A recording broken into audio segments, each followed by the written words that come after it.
Hi, இன்னைக்கு இந்த வீடியோவில் ஹாப்பி பிளானட் டேப் கிளீனரோட ரிவ்யூ தான் பார்க்க போகிறோம். இது வந்து நான் ஹோம் யூஸ்க்காக தான் வாங்கி யூஸ் பண்ணியிருந்தேன். அமேசானில் தான் வாங்கியிருந்தேன். 200 ருபீஸ்ன்னு சொல்லிட்டு. இது கூட அந்த ஸ்ப்ரேவும் கொடுத்துருப்பாங்க. நம்ம அட்டாச் பண்ணிவிட்டு யூஸ் பண்ண ஆரம்பிச்சிக்கலாம். இது வந்துட்டு நான் ஒரு 2-3 இடத்துல யூஸ் பண்ணியிருந்தேன். எந்த அளவுக்கு உப்பு கரை போகுதுன்னு சொல்லிட்டு டேப், அதுக்கப்புறம் சில்வர் மாதிரி இருக்கு இல்லையா, அந்த மாதிரி இடத்துலலாம் யூஸ் பண்ணி பார்த்துருந்தேன் எந்த அளவுக்கு இருக்குன்னு சொல்லிட்டு. ஆனால் அந்த ஆசிட் மாதிரி நெடி இருக்கும் இல்லையா, ஹார்பிக் அந்த மாதிரி யூஸ் பண்ணும்போது அந்த ஒரு நெடி இதில் அதிகமாக இல்லை. வினிகர்லாம் யூஸ் பண்ணும்போது எந்த மாதிரி ஸ்மெல் இருக்கும் அந்த மாதிரி தான் இருந்துச்சு.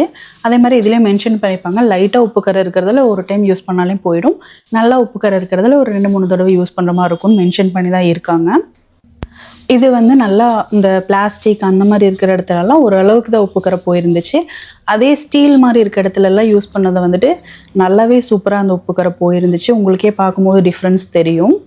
சிங்க் பவுலில் இருக்க உப்பு கரை கொஞ்சம் தான் போயிருக்கு. அதே நம்ம டைல்ஸில் யூஸ் பண்ணும்போது வெள்ளை வெள்ளையாக பேச்சஸ் லைட்டாக வருது. இந்த வீடியோ உங்களுக்கு யூஸ்ஃபுல்லாக இருந்துச்சுன்னா லைக் பண்ணுங்கள். பாய்.